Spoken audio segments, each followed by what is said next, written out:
Ya, selamat siang semuanya. Terima kasih kepada partisipan yang sudah hadir di webinar siang kali ini. Kita akan menunggu beberapa saat uh, supaya partisipannya bisa masuk terlebih dahulu kepada Zoom meeting siang hari ini.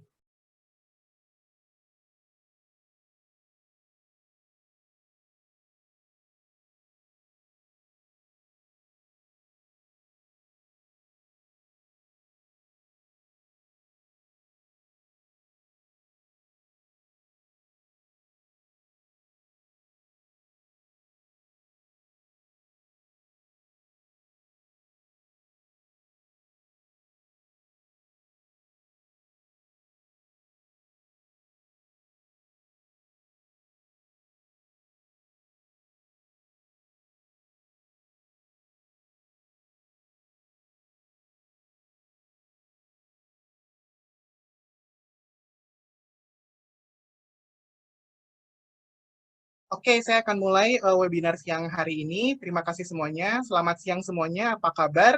Semoga kondisi teman-teman dalam keadaan sehat dan juga tetap bersemangat dalam menghadapi pandemi ini.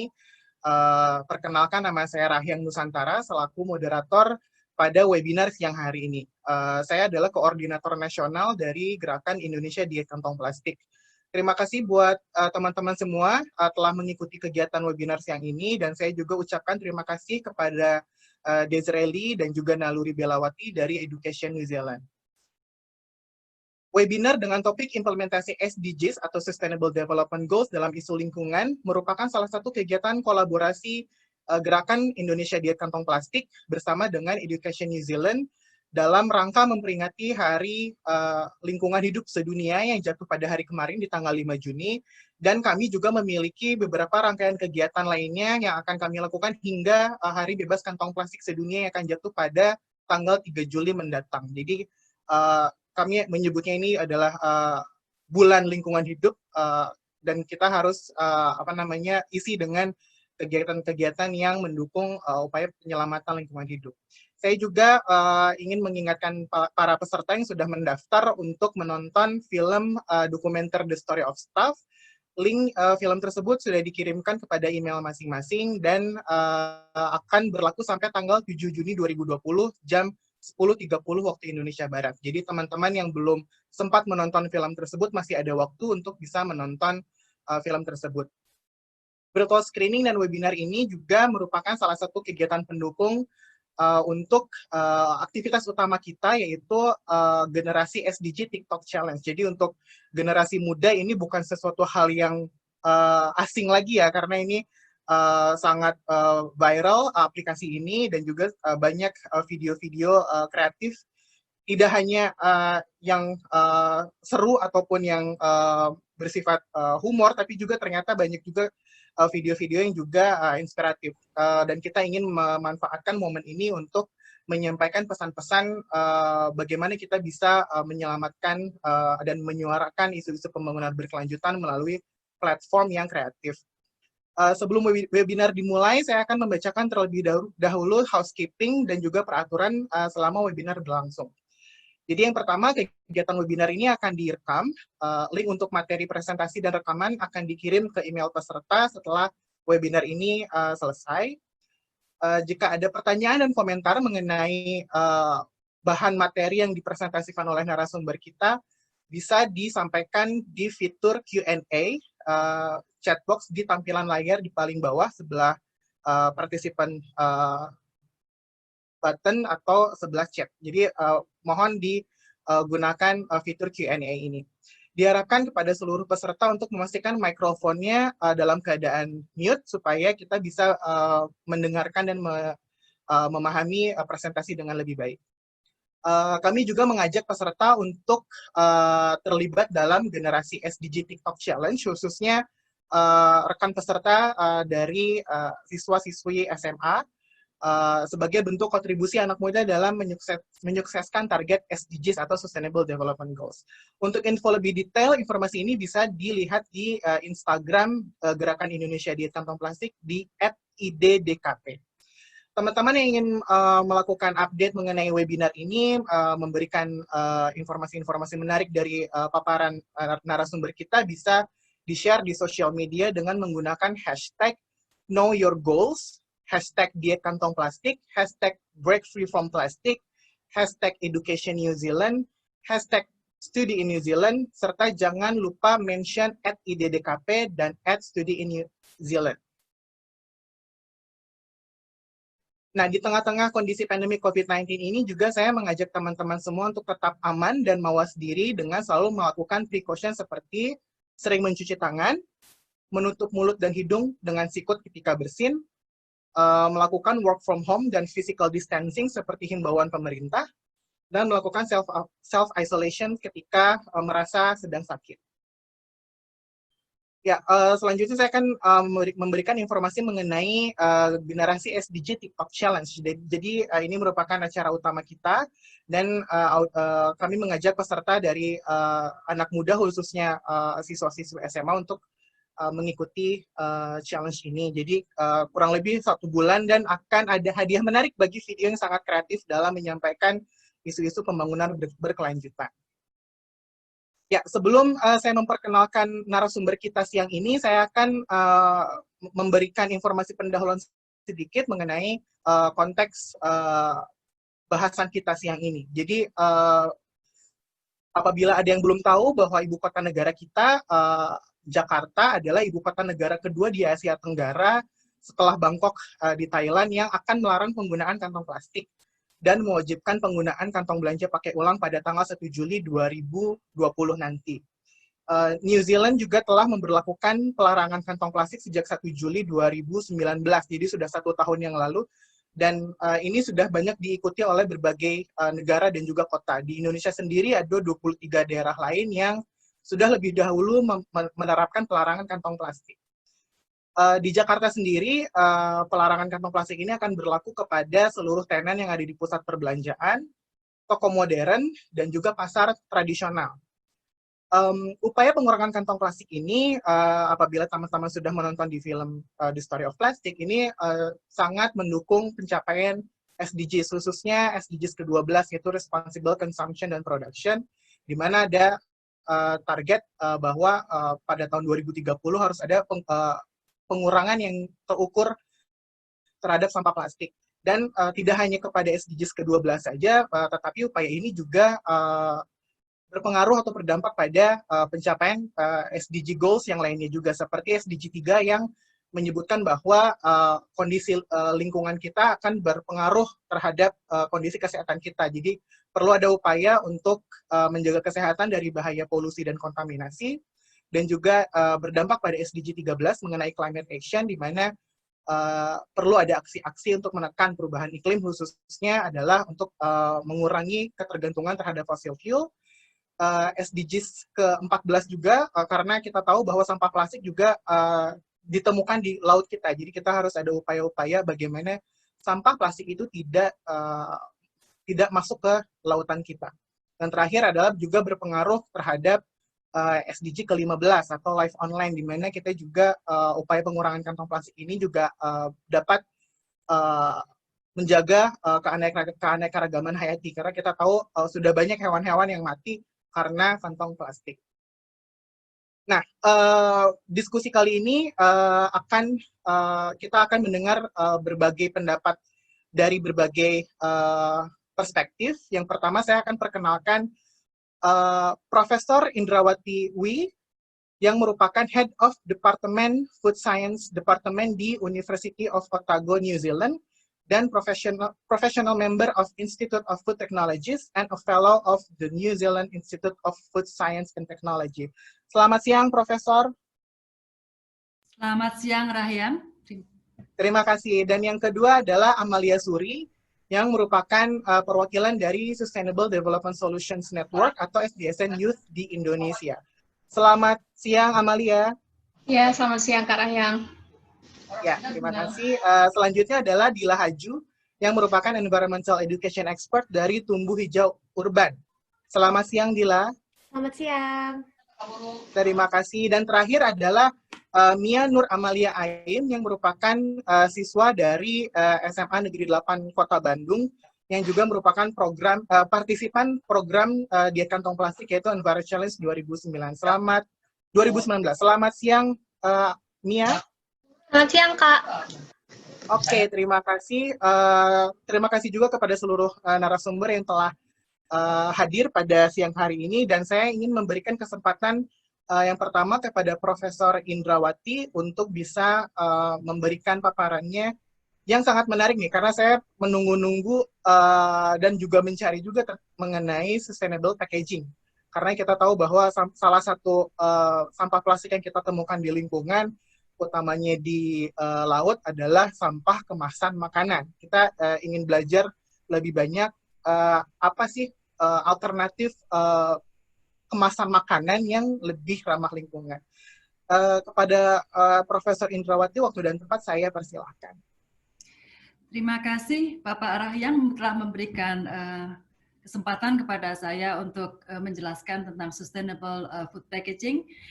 Juga terima kasih rekan-rekan untuk menghadiri webinar hari ini. Saya juga berterima kasih kepada Education New Zealand dan Gerakan Indonesia Diet Kantong Plastik yang telah mengundang saya dalam webinar. Saya akan mengenalkan dulu tentang University of Otago, di mana University of Otago adalah university tertua di Selandia Baru, dan university ini mempunyai headquarter di Dunedin.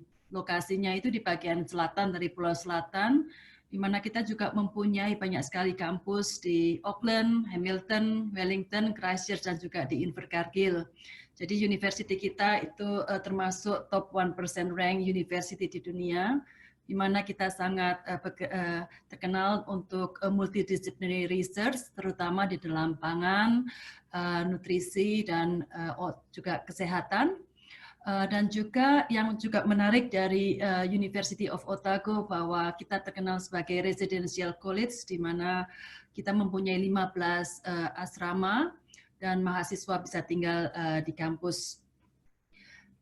Jadi di dalam diskusi hari ini saya ingin menjelaskan apa sih fungsi dari kemasan makanan sendiri, ya, sebelum kita bicara tentang desain dari sustainable food packaging, dan juga saya ingin menyentuh apa sih peran kita sebagai generasi muda mencapai sustainable development goals, terutama di dalam tema dari kemasan makanan itu sendiri.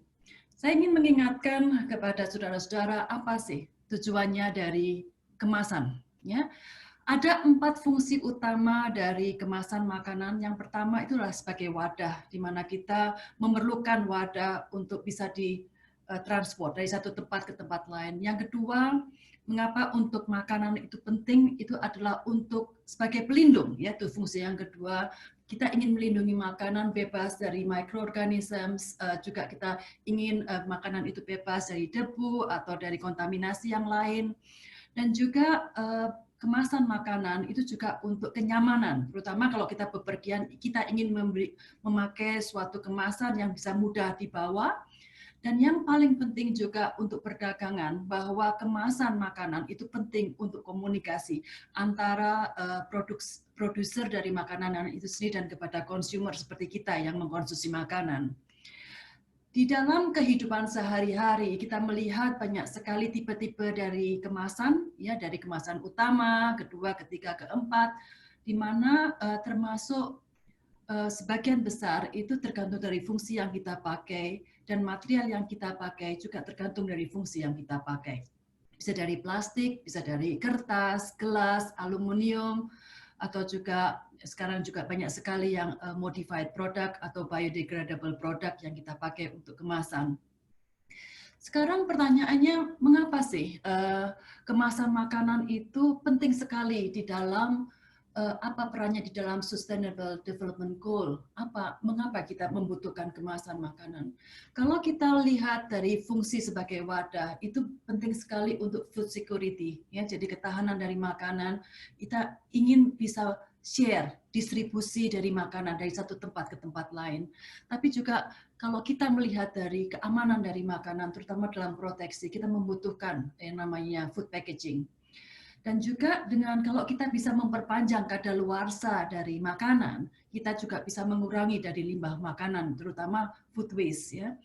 Nah, kalau kita lihat lagi dari aspek komunikasi, itu bahwa dengan marketing itu kita bisa banyak sekali berkomunikasi dan bisa memperlancar dari perdagangan.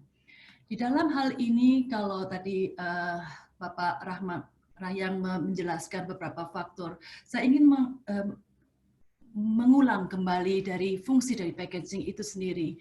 Banyak sekali kita berdiskusi tentang lingkungan, tetapi kemasan makanan itu penting, terutama supaya kita bisa mempunyai food security. Kita bisa mengurangi adanya kelaparan karena kita bisa distribusi makanan.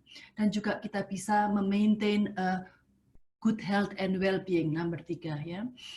Dan juga beberapa dari packaging itu kita membutuhkan juga untuk industri, innovation dan infrastructure, di mana kita juga akhirnya mempunyai ekonomi grow. Di dalam kemasan makanan itu sendiri, yang menjadi masalah itu adalah disposal. Polusi karena manusia itu membuang kemasan makanan itu seenaknya sendiri. Sehingga itu yang menyebabkan lingkungan yang menjadi impact, di mana faktor-faktor sepertinya kita membutuhkan clean water ya, dan juga untuk ikan yang tinggal di laut atau di danau atau di sungai, dan juga tanaman yang ditanam itu harus lepas dari polusi. Kita ingin juga mempunyai iklim yang sehat dan bersih, dan juga ingin mempunyai clean energy yang kita harus capai sebelum tahun 2030. Dan dengan ini kita juga harus mempunyai responsible dari consumption dan productions. Nah, sekarang pertanyaannya, bagaimana kita mendesain about sustainability dari food packaging. Jadi university kita di Selandia Baru memakai sarana ini untuk mengembangkan semua penelitian kita yang ada.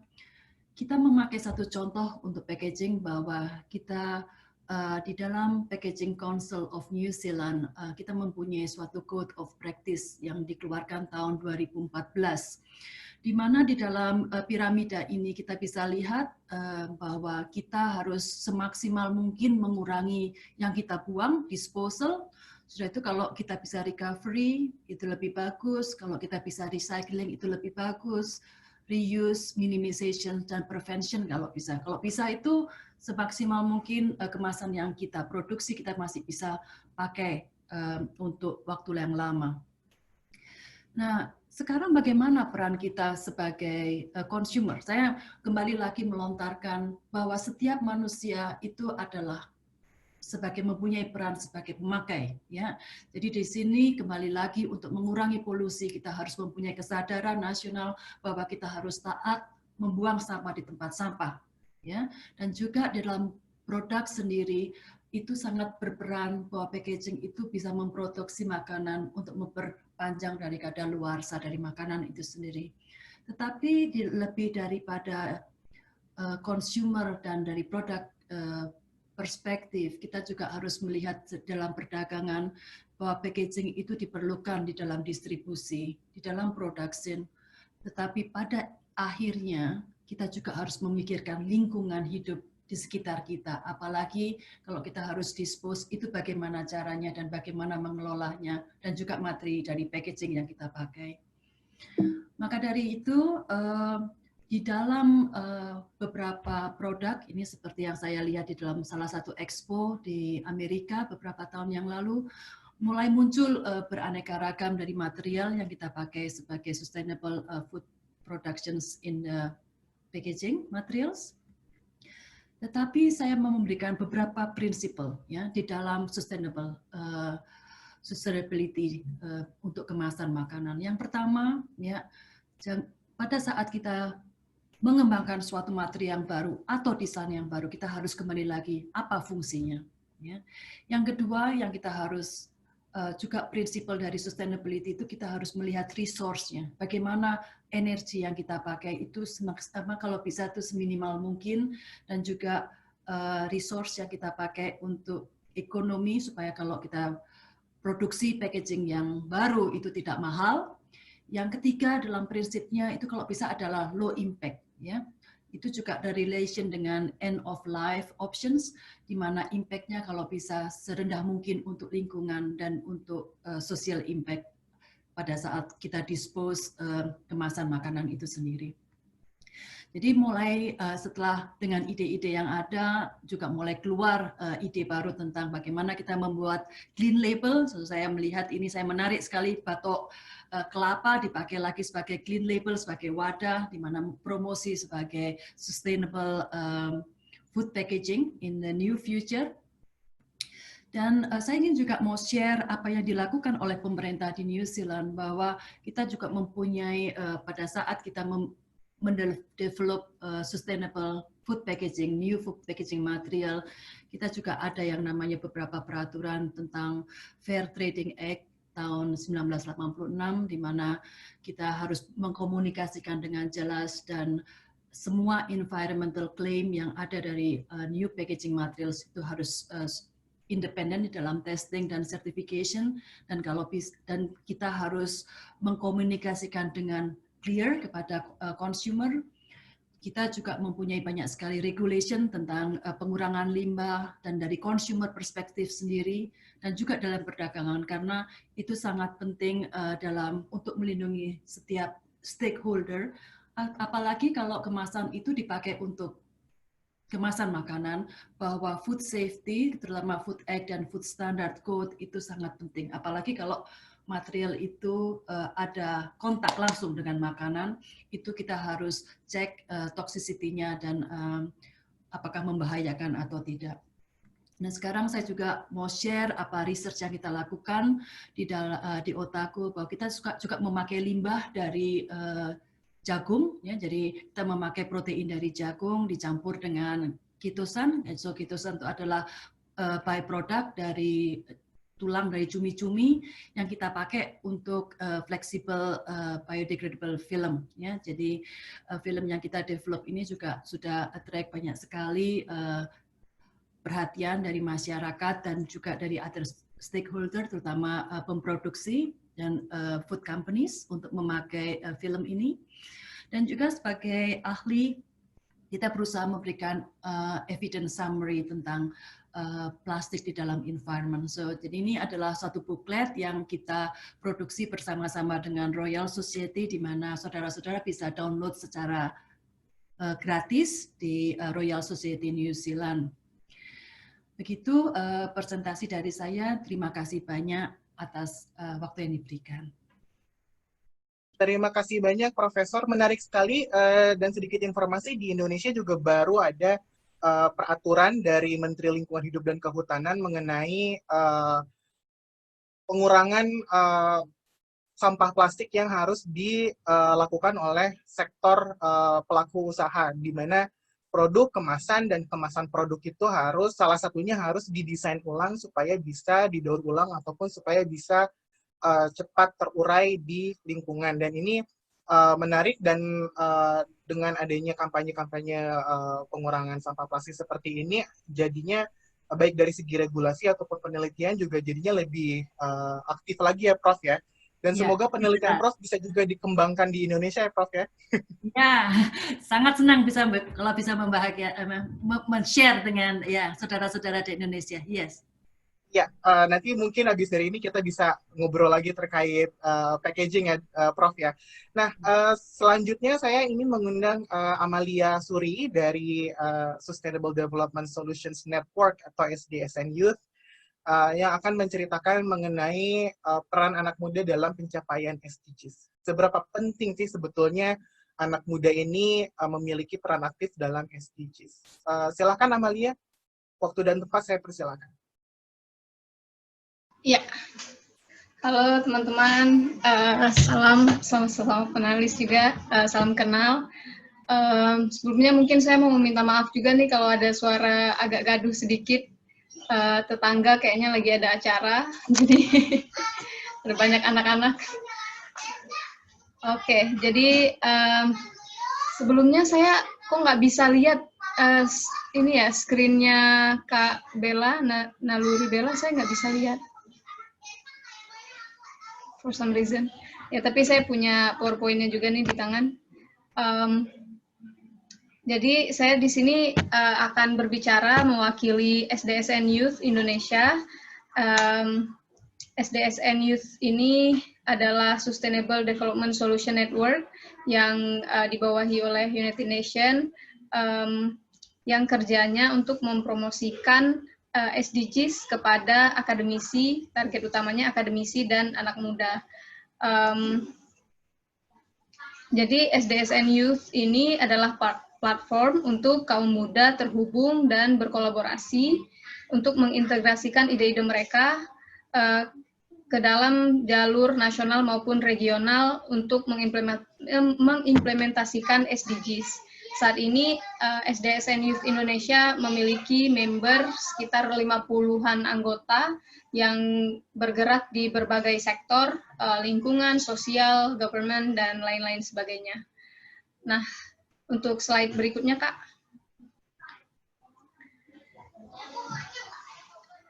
Prioritas SDSN Youth ini ada 3, yaitu mengedukasi, menghubungkan, dan mendukung. Mengedukasi anak muda tentang SDGs, dan menciptakan jalur untuk pencapaian SDGs itu sendiri, kemudian menghubungkan anak muda secara global untuk bertukar ide, pengalaman, dan berkolaborasi untuk meraih SDGs. Yang berikutnya adalah mendukung, support. Mensupport anak muda dalam menciptakan dan memunculkan solusi inovatif untuk SDGs. Jadi SDSN Youth ini tidak hanya ada di Indonesia, tapi juga ada di berbagai negara yang kemudian ini memungkinkan untuk kolaborasi tidak hanya organisasi sesama organisasi pemuda di Indonesia, tapi juga dengan organisasi serupa di berbagai negara, di negara lain.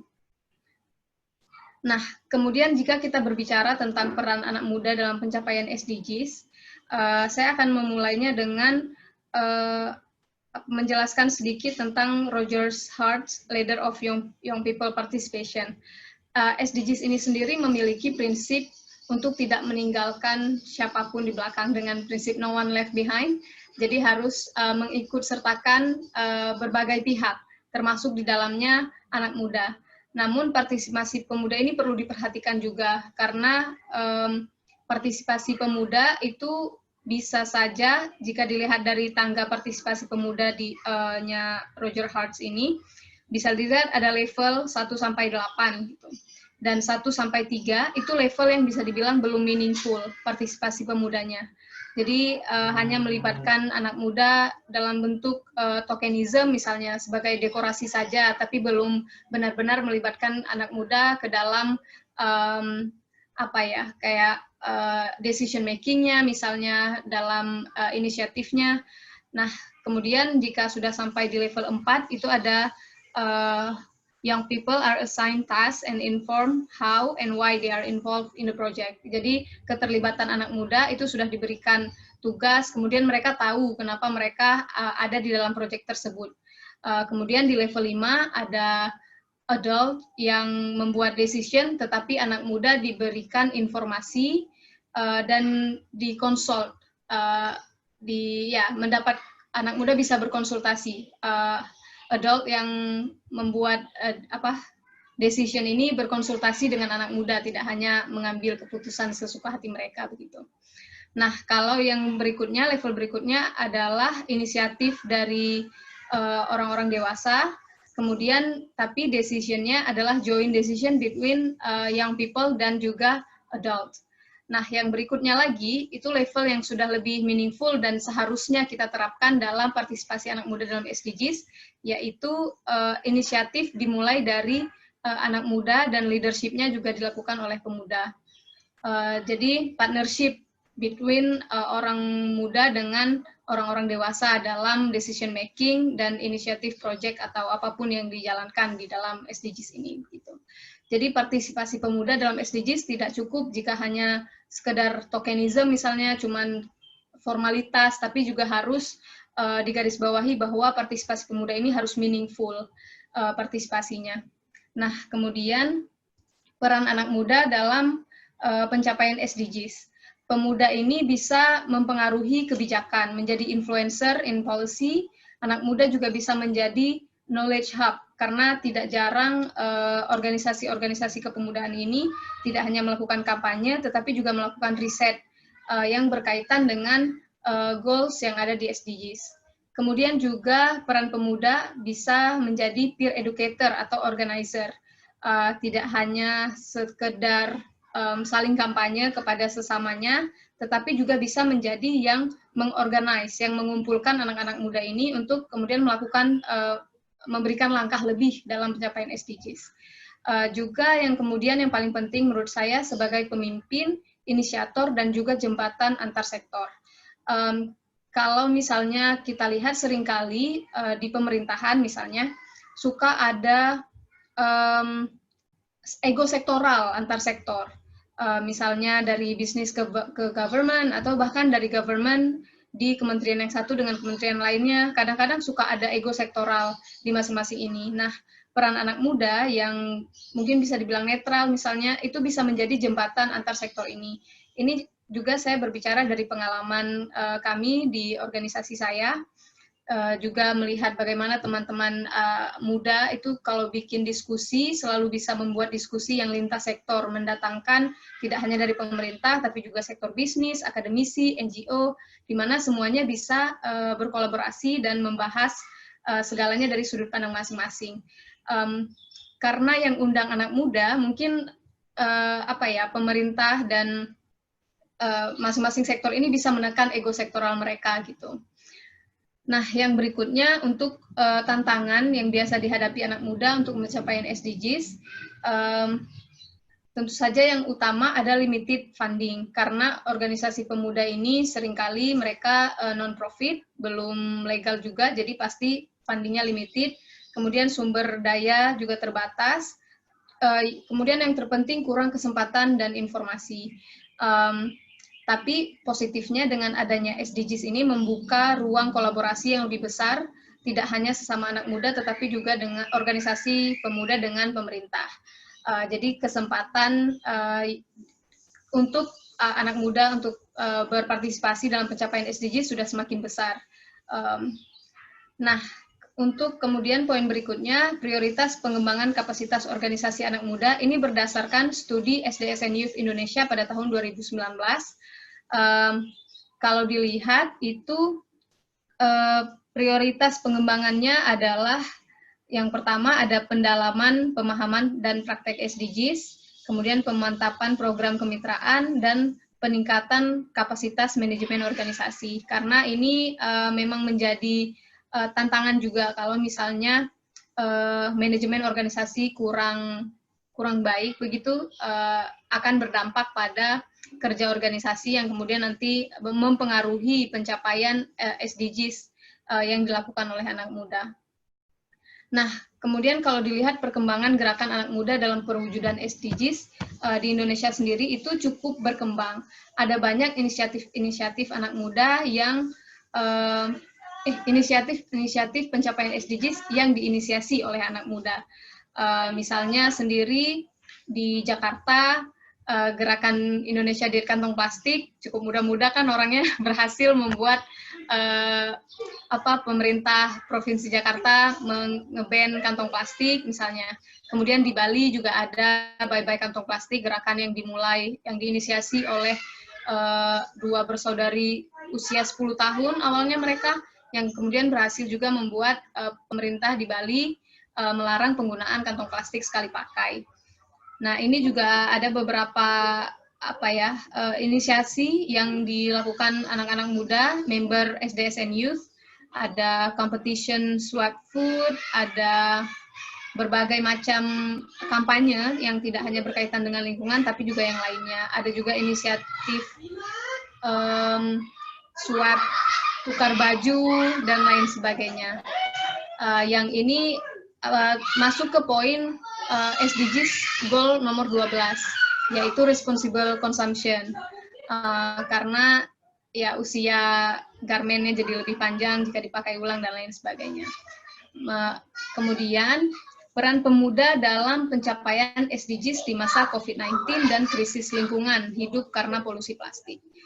Jadi karena ini berkaitan dengan Hari Lingkungan Hidup Sedunia dan juga sebentar lagi kita memulai Plastic Free July bulan depan. Jadi ini ada beberapa poin yang kita fokuskan untuk diskusikan pada hari ini. Ada goal yang nomor 3, Good Health and Well-being, yang tentu saja sangat dipengaruhi oleh kebersihan lingkungan, kualitas udara, dan apa yang bisa pemuda lakukan untuk mencapai ini. Salah satunya dengan nanti ketika COVID selesai, kita bisa lebih banyak untuk menggunakan public transportasi, karena itu bisa mengurangi polusi udara tentu saja.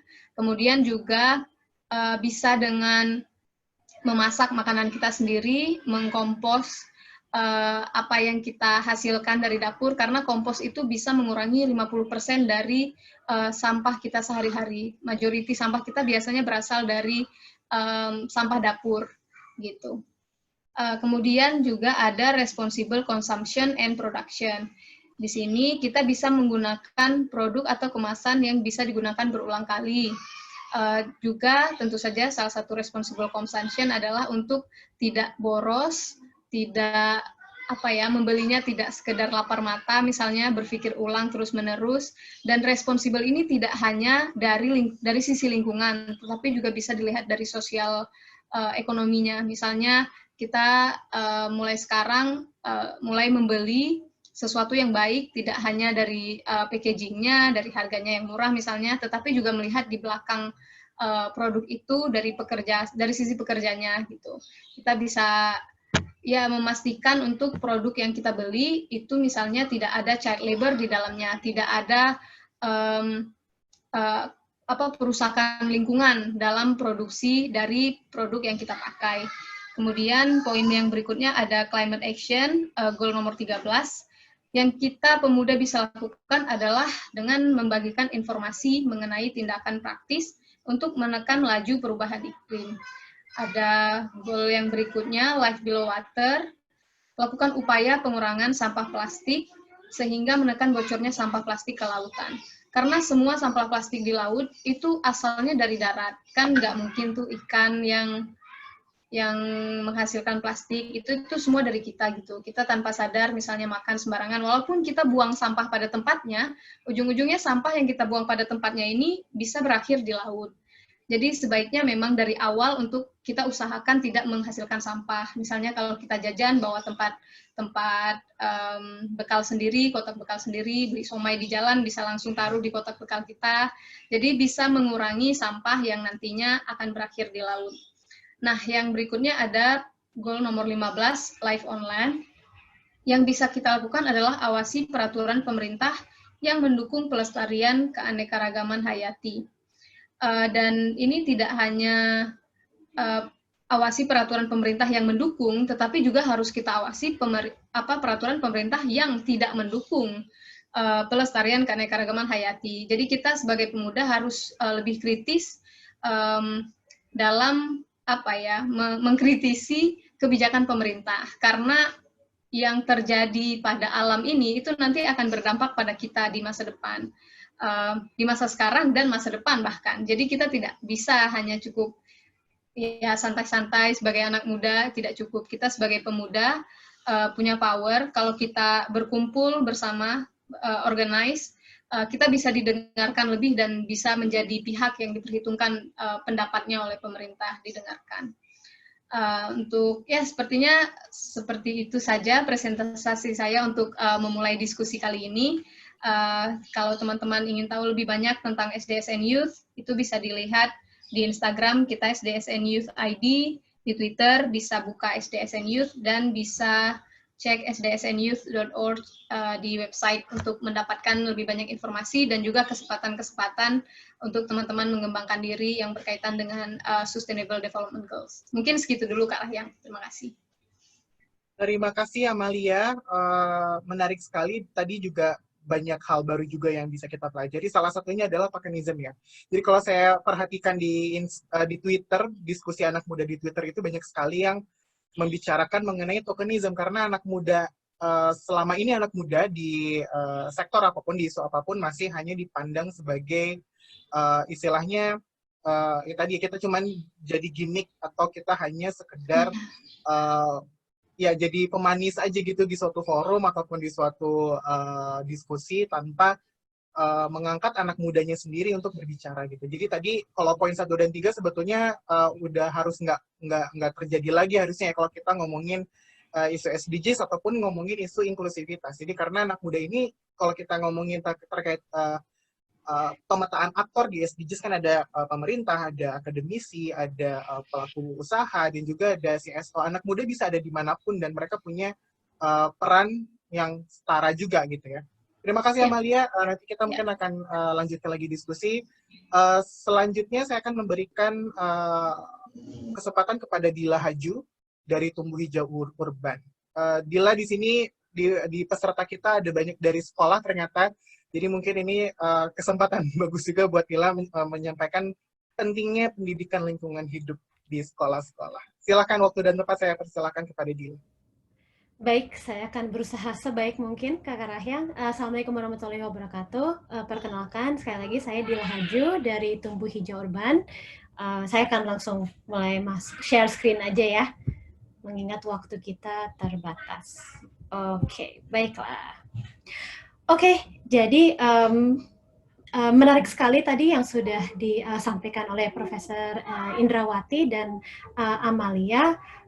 Sebenarnya ada beberapa materi yang bersinggungan dengan mereka. Mudah-mudahan di sini bisa ikut memperkaya atau bisa mungkin memberikan materi yang sama tapi dari perspektif yang berbeda. Saya terbiasa melihat dari sisi makro sih, jadi mudah-mudahan lebih sifatnya merangkum ya. Gitu. Oke, baiklah, saya akan langsung masuk. Jadi kalau sesuai brief yang saya dapatkan yang kemarin untuk webinar yang hari ini, saya akan mencoba untuk membicarakan beberapa poin. Dari poin yang pertama itu juga seperti yang tadi dibahas oleh Kakak Rahyang itu mengenai pentingnya edukasi lingkungan di Indonesia. Mungkin itu ada baiknya kita juga melihat sejarahnya dulu. Jadi sebenarnya edukasi lingkungan Indonesia sendiri pun itu pertama kali masuk itu dari tahun 75 sebenarnya dengan istilah pendidikan lingkungan hidup tersebut. Terselenggara Indonesia oleh IKIP, Institut Keguruan Ilmu Pendidikan, di bawah supervisi Menteri Negara Pengawasan Pembangunan Lingkungan Hidup, dan udah diuji coba langsung di 15 sekolah dasar. Itu masa transisi.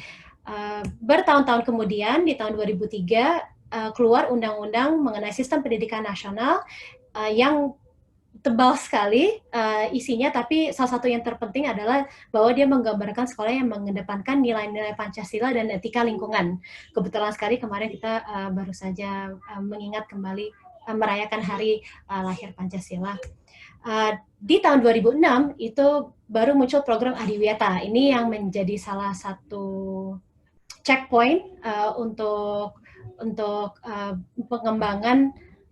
pengembangan isu-isu lingkungan di dalam pendidikan di Indonesia, karena merupakan kerjasama antara Departemen Pendidikan Nasional dengan Kementerian Negara Lingkungan Hidup, itu yang sebenarnya bahkan dari tahun 96 tapi baru mulai terrealisasi di tahun 2006 gitu. Kemudian kalau yang tadi banyak dibicarakan tentang SDGs itu yang muncul di tahun 2015, tapi sebenarnya konsep akan pembangunan berkelanjutan itu sendiri itu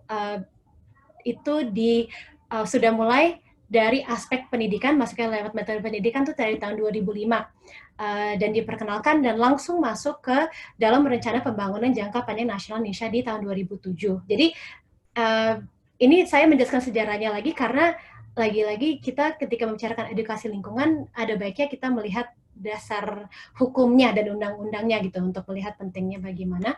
Di tahun 2009 keluar undang-undang mengenai perlindungan dan pengelolaan lingkungan hidup yang berbunyi setiap orang berhak mendapatkan pendidikan lingkungan hidup. Jadi itu sudah resmi begitu, bahwa sebenarnya semua orang itu berhak tidak hanya mendapatkan pendidikan secara umum, tapi khusus tentang pendidikan mengenai lingkungan hidup, termasuk mengenai hal-hal seperti food packaging dan bahkan SDGs gitu yang menaungi. di tahun 2010 diresmikan instruksi Presiden di tahun 2010 mengenai percepatan pembangunan nasional dan dilanjut dengan MOU atau diketahui juga sebagai nota kesepemahaman antara Menteri Lingkungan Hidup dan Menteri Pendidikan Nasional. Gitu. Jadi masing-masing kementerian baik di lingkungan hidup maupun di Depdiknas itu sama-sama pegang MOU masing-masing yang dengan jelas menyatakan bahwa perlu diimplementasikan pendidikan untuk pembangunan berkelanjutan. Sebenarnya kalau untuk dibahas lagi metode-metodenya itu cukup panjang, tapi hari ini saya akan coba untuk secara sekilas aja. Kemudian di tahun 2015, tujuan-tujuan pembangunan berkelanjutan atau yang kita juga kenal dalam bahasa Inggris SDGs itu disusun di PBB dengan melibatkan 194 negara yang kemudian juga masuk ke dalam peraturan presiden yang dikeluarkan di tahun 2017 yang menguraikan ke-17 tujuan tersebut sebagai sasaran dari rencana pembangunan jangka menengah nasional kembali 2015 sampai 2019. Sayangnya belum ada data apakah sampai sejauh mana tujuan-tujuan yang tercapai, tapi ini lagi-lagi sebenarnya merupakan suruhan dari pemerintah sebenarnya gitu. Jadi apa yang kita lakukan di sini itu adalah bagian dari terrealisasinya tujuan-tujuan dan peraturan presiden tersebut di tahun 2017. Oh, maaf sekali. Ada error. Sebentar. Maaf ya.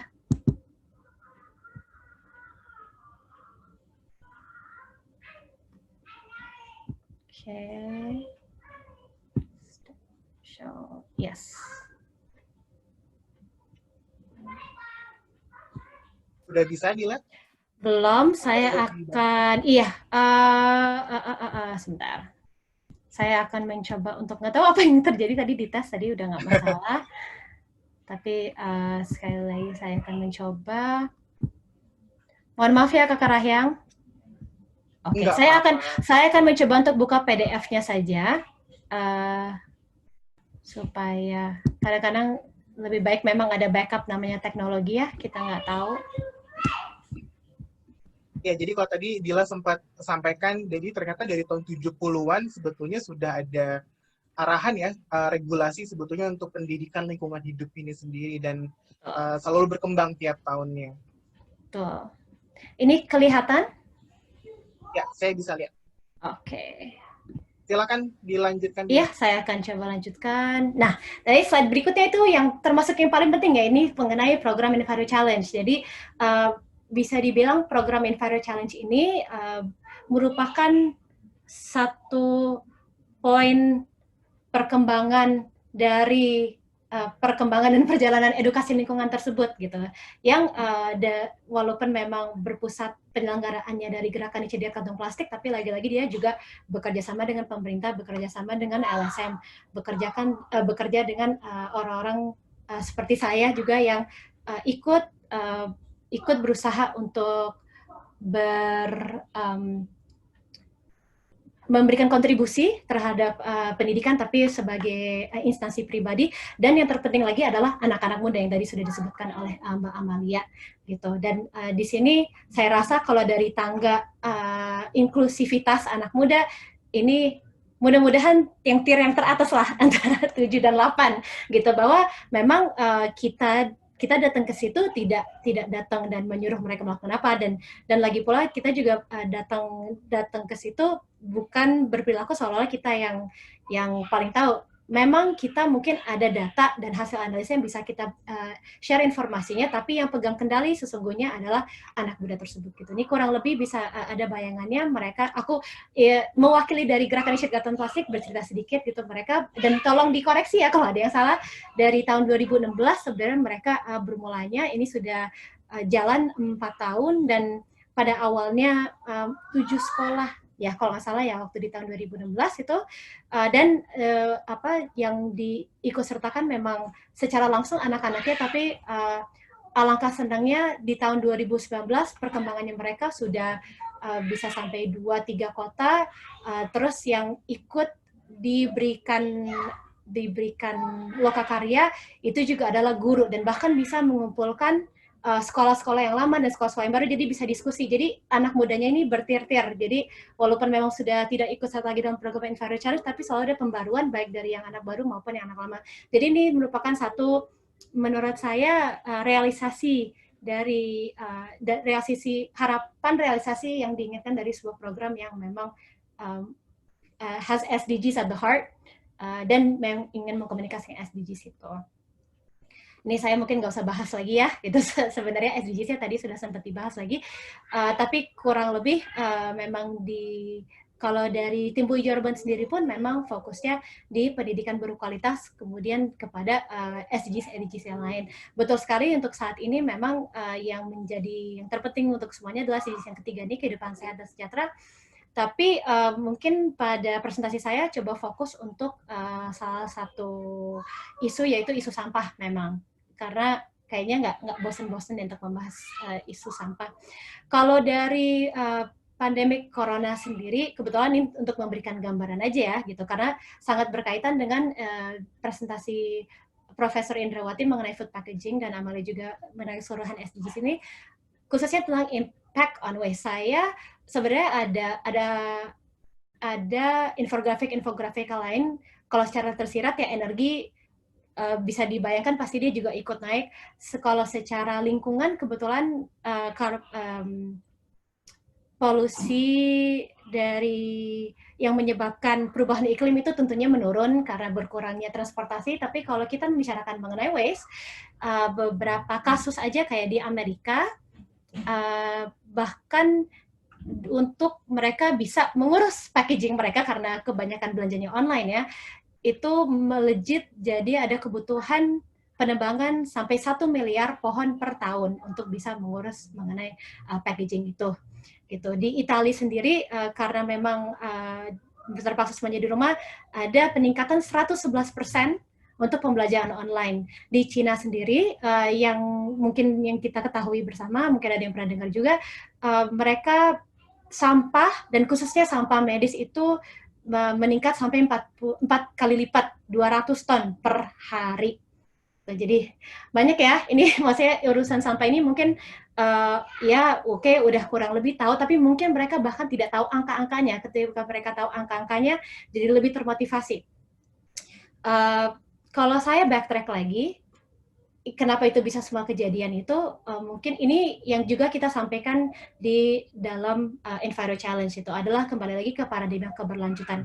Ini sebenarnya kalau dari PPT-nya ini kelihatan slide sebelumnya gitu. Ini kita melihatnya paradigma keberlanjutan itu ada tiga lingkaran, tapi kita seolah-olah melihat piramida tapi dari atas, di mana yang paling pertama itu yang lingkungan yang paling terbesar, terus yang kedua adalah aspek sosial, dan yang ketiga adalah ekonomi, yang paling atas, yang terkecil. Jadi maksudnya bukan berarti lingkungan itu yang paling penting, tapi bahwa lingkungan itu adalah aspek yang harus pertama kita perhatikan dulu sebelum melihat aspek-aspek yang lainnya. Gitu. Jadi kalau ini kemarin karena kebetulan ada webinar mengenai gaya hidup rumah tangga, keluarga, ini bisa kita implementasikan di rumah juga. Dengan kita memperhatikan lingkungannya sehat, kita juga coba hidup selaras dengan lingkungan, maka itu akan mendukung sosial yang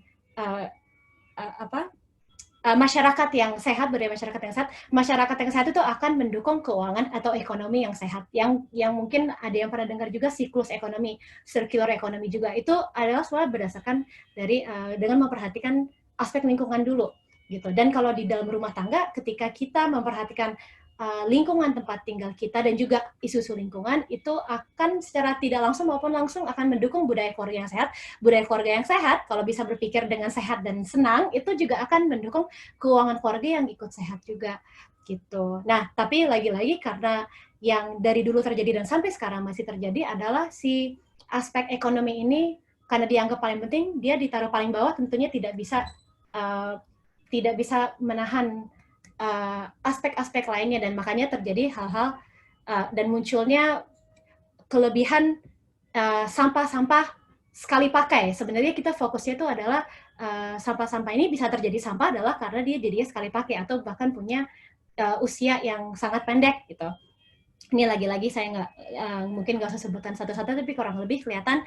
Dan yang salah satu yang highlight-nya mungkin ya memang adalah masker medis nih yang jadi meningkat drastis, dan packaging online juga. Ini yang paling kanan bawah pun juga memang terlihat seperti tisu, tapi banyak produk tisu yang sebenarnya juga ada bahan polyesternya, gitu. Yang kita secara tidak sadar bahkan ada dalam bahan baju dan juga menjadi sampah di laut.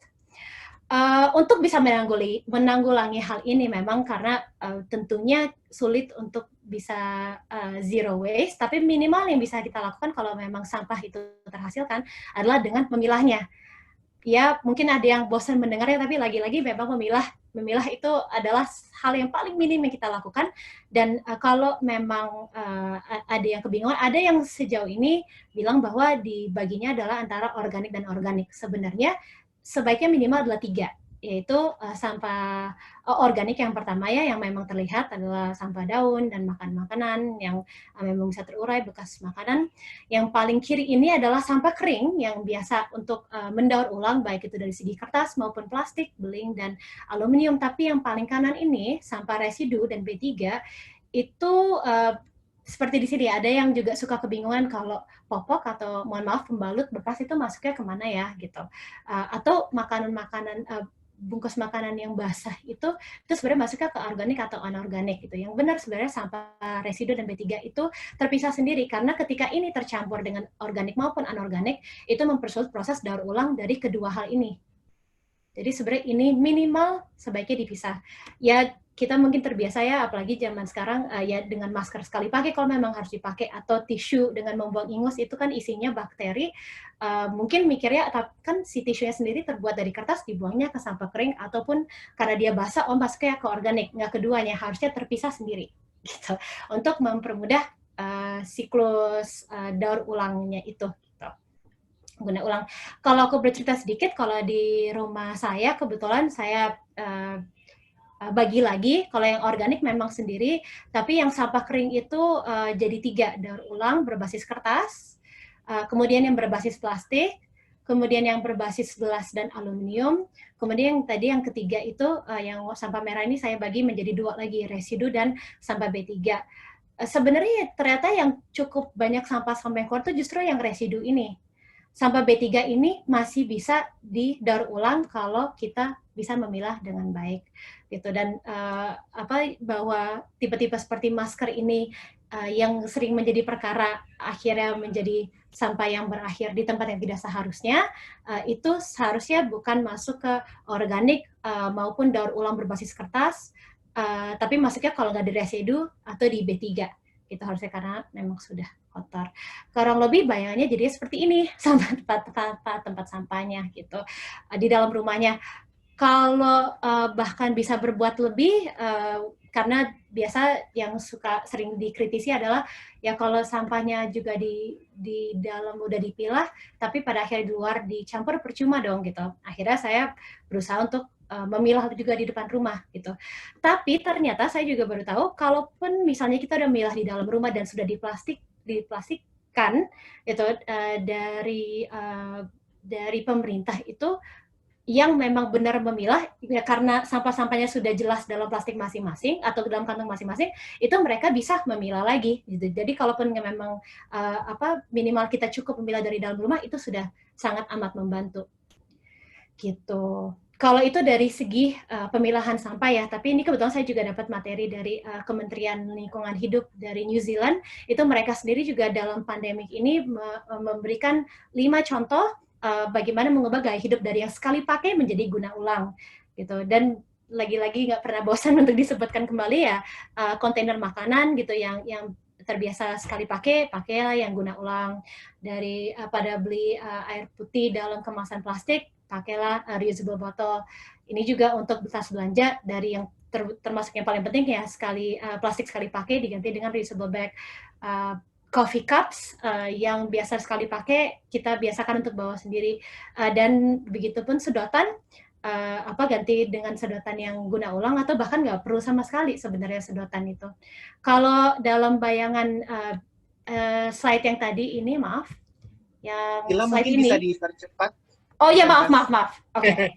Jadi di slide yang ini tadi yang sekali pakai itu bayangannya untuk guna ulangnya yang lebih jelasnya seperti ini, kurang lebih gitu. Ini lagi-lagi hanya contoh aja. Kalau tadi juga sebelumnya ada tips untuk bisa di rumah ini saya biasanya memberikan tips ini sebenarnya untuk bisa dirangkum 3. Itu pertama adalah mencoba meminimalisir sampah, meminimalisir sekali pakai, meminimalisir sachet atau berbelanja online gitu. Terus yang kedua adalah memilih dan memilah, itu termasuk untuk sampah dan dari segi pilihan makanan pun juga, dan untuk terus mencari tahu. Sebenarnya dari rumah sekalipun kita walaupun berbelanja online, tapi minimal seperti yang dikatakan oleh Mbak Amalia, kita bisa menelusuri kembali proses produksinya dan proses cara membuat si produknya tersebut, karena lagi-lagi kita sebagai konsumen punya kekuatan untuk bisa meminimalisir terjadinya sampah berlebih atau produksi yang kurang baik. Ini tips, bukan tips terakhir, tapi mengingatkan kembali. Jadi mudah-mudahan dari tips-tips yang tadi diberikan tidak ingin memberikan tekanan, karena yang kita butuhkan itu bukan beberapa orang yang menjalani gaya hidup zero waste, yaitu tanpa menghasilkan sampah sama sekali dengan sempurna, tapi yang dibutuhkan justru adalah jutaan orang peduli yang berusaha menjalani gaya hidup zero waste dengan tidak sempurna. Sekian, mudah-mudahan bermanfaat. Mohon maaf atas segala kekurangannya. Wassalamualaikum warahmatullahi wabarakatuh. Waalaikumsalam warahmatullahi wabarakatuh. Terima kasih Dila. Banyak banget informasi yang perlu kita proses juga, dan ini semoga bisa bermanfaat untuk guru-guru yang jadi peserta kita siang hari ini. Terakhir saya akan mempersilahkan kepada Nia, salah seorang siswi dari SMA 8 Kota Bandung yang menjadi salah satu program peserta program Enviro Challenge, dan ini menjadi salah satu champion kita juga ya, anak muda yang bisa menjadi penggerak di lingkungannya untuk mendukung pencapaian SDGs. Silakan Nia, waktu dan tempat saya persilakan. Boleh di-unmute dulu mungkin Nia. Oke, silakan. Assalamualaikum warahmatullahi wabarakatuh. Terima kasih Kak Rahyang. Sebelumnya perkenalkan, nama saya Mian Waramalia Aim. Saya dari SMA Negeri 8 Bandung. Di sini saya akan mempresentasikan program yang ada di sekolah saya, yaitu ASUP atau Anti Single Use Plastic. Nah, program ASUP ini adalah sebuah program yang tujuannya adalah untuk mengurangi konsumsi single use plastik di sekolah kami dan untuk mengubah kebiasaan warga sekolah. ASUP ini awalnya digerakkan oleh ekstrakurikuler pencinta lingkungan yang namanya Konservasi 8. Alasan kami mengadakan ASUP ini karena tingginya konsumsi single use plastik di sekolah. Karena hal itulah kami mengikuti Enviro Challenge 2019 kemarin yang diselenggarakan oleh Gerakan Indonesia Diet Kantong Plastik. Ada 4 aktivitas yang dilakukan di program ASUP ini, yaitu yang pertama, sosialisasi program ASUP, yang kedua zona anti plastik, yang ketiga one day without plastik, dan yang keempat cap dan kartu aku koplak. Untuk sosialisasi program ASUP itu hanya dilakukan oleh anggota Konservasi 8 dalam mensosialisasikan ASUP. Jadi apa sih latar belakang ASUP, alasan dibuat, terus apa aja aktivitas yang ada di ASUP itu dijelaskan di sosialisasi. Lalu yang kedua ada zona anti plastik. Untuk zona anti plastik ini jadi ada zona atau ada area di SMA Negeri 8 Bandung yang dilarang untuk dimasuki single use plastik dalam bentuk apapun. Dan kalau di SMA 8 sendiri yang dijadikan zona anti plastik itu ada di Gazebo Digital Park. Selanjutnya ada one day without plastik. Nah, dari namanya kan udah kelihatan ya, 1 hari tanpa plastik. Jadi dalam 1 minggu itu ada 1 hari yang kami tetapkan sebagai one day without plastik, yaitu di hari Jumat. Jadi di hari tersebut tidak diperkenankan menggunakan single use plastik, makanya si para warga sekolah itu diwajibkan membawa kotak makan dan tumbler. Dan tidak diperkenankan juga menggunakan kantong kresek, jadi harus pakai tote bag gitu ke sekolah. Kantin juga tidak diperkenankan untuk melayani pelanggan dengan menggunakan single use plastik, jadi kantin juga tidak menyediakan single use plastik di hari one day without plastik itu. Selanjutnya ada cap dan kartu aku koplak. Aku koplakin itu singkatan dari ayo kurangi konsumsi plastik.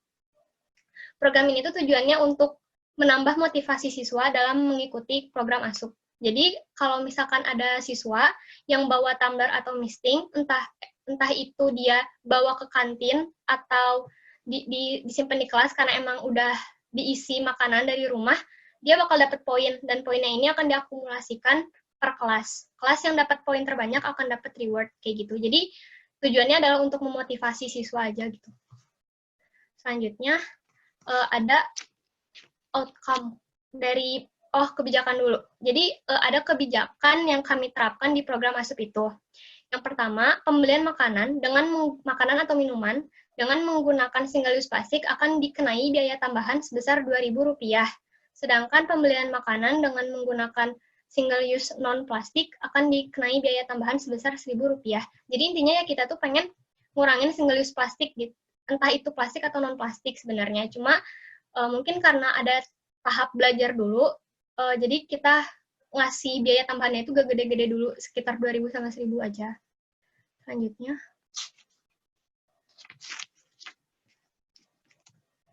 Ini adalah dampak atau hasil dari program yang kami jalankan. Kalau dari zona anti plastik sendiri, membentuk karakter siswa yang lebih bertanggung jawab. Untuk One Day Without Plastic, single use plastiknya berkurang. Dan yang ketiga, aku koplak itu, dia mengubah kebiasaan siswanya. Jadi, walaupun si ASUP ini programnya ada di sekolah, tapi kebiasaan siswanya itu jadi berubah juga di luar sekolah gitu. Jadi kalau misalkan di luar sekolah itu mau jajan tuh pakai misting sekarang karena adanya program ASUP di sekolah. Jadi memberi pengaruh juga kepada pribadi siswanya. Lalu ada dampak dari keseluruhannya. Yang pertama, single use plastik berkurang secara signifikan. Yang kedua, warga sekolah lebih peduli terhadap lingkungan, dan yang ketiga, lingkungan jadi lebih terasa nyaman dan bersih. Kemudian, ini adalah grafik yang kami hitung per harinya di bulan November. Nah, bisa dilihat di yang grafik yang dominasi warna biru, itu kan di atasnya ada angka 0, 0, 0. Nah, 0 itu adalah jumlah single use plastik, kemasan single use plastik yang keluar di kantin, dan rata-ratanya itu 0. Jadi kami mengambil kesimpulan bahwa program anti single use plastik di sekolah kami itu berhasil. Selanjutnya, ada 4 pihak yang sangat berperan di program ASUP ini. Yang pertama dari konservasi 8-nya sendiri sebagai penggerak dan pengawas. Lalu ada dari OSIS. OSIS itu dia membantu dalam setiap aktivitas kami gitu. Jadi ikut mengawasi zona anti plastik, ikut memantau One Day Without Plastic, dan ikut membantu kami dalam mengumpulkan absen dari setiap kelas. Absennya itu adalah absen pembawa bekal. Jadi setiap minggunya si siswa itu harus dicatat siapa aja yang bawa bekal, bawa misting, bawa tumbler kayak gitu. Lalu ada MPK. MPK ini dia tugasnya mengakomodasi dan menyalurkan aspirasi yang ada di setiap warga sekolah. Jadi kalau misalkan warga sekolah ini punya kritik, saran, ditampungnya sama MPK dan disalurkan kepada konservasi 8 sendiri gitu. Lalu dari sekolahnya, sekolah ini sangat-sangat membantu dan memfasilitasi. Nah, ini berhubungan dengan Sustainable Goals tadi. Jadi, salah satu kenapa si program kami ini berhasil itu karena memang sangat-sangat didukung oleh sekolah. Sekolah sangat mensupport program kami itu. Salah satunya dengan membuatkan surat kepada orang tua, terus ngebantu kalau misalkan ada butuh ruangan buat rapat, atau misalkan apapun itu, sekolah itu pasti bakal ngebantu kita. Salah satunya ngebantu dari dana juga. Jadi pernah sekolah itu ngasih tahu kalau bakal ada bantuan untuk seluruh ekstrakurikuler di SMA Negeri 8 Bandung, dan salah satunya konservasi 8 itu dapat si bantuan dananya itu. Nah, bantuan dananya itu kami ajukan, kami minta untuk dibelikan alat makan. Jadi kenapa kami meminta alat makan? Biar yaitu bisa berkelanjutan, karena alat makan itu kan dia instrumennya gitu ya, alatnya yang menunjang biar bisa programnya lanjut terus. Selanjutnya,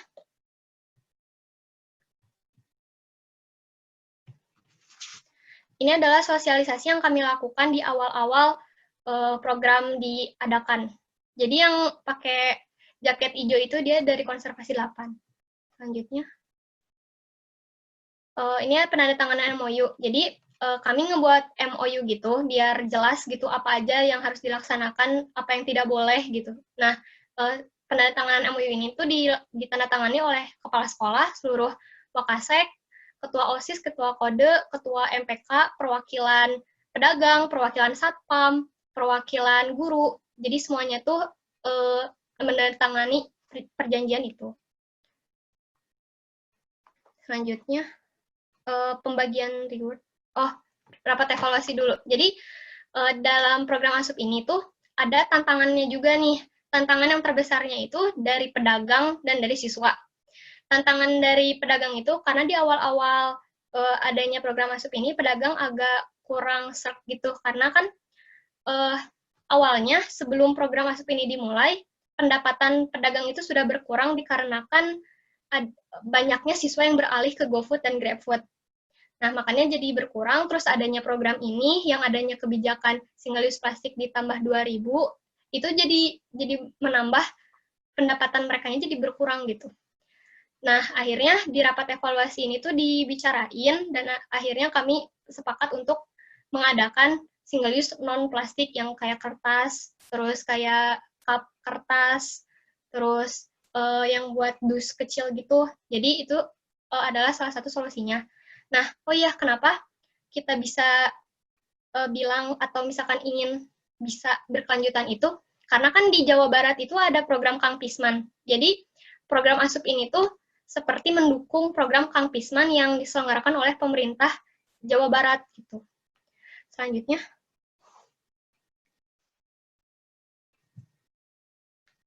Nah, ini pembagian reward dari salah satu program atau aktivitas, yaitu CAP dan Kartu Aku Koplak tadi. Jadi ini adalah kelas-kelas yang mendapatkan poin terbanyak.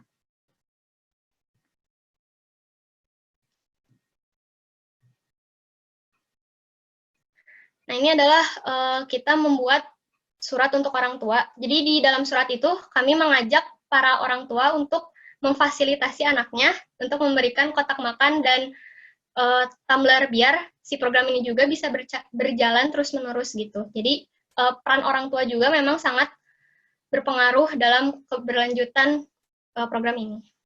Mungkin sekian saja dari saya, Karahiang. Terima kasih atas waktu dan kesempatannya. Wassalamualaikum warahmatullahi wabarakatuh.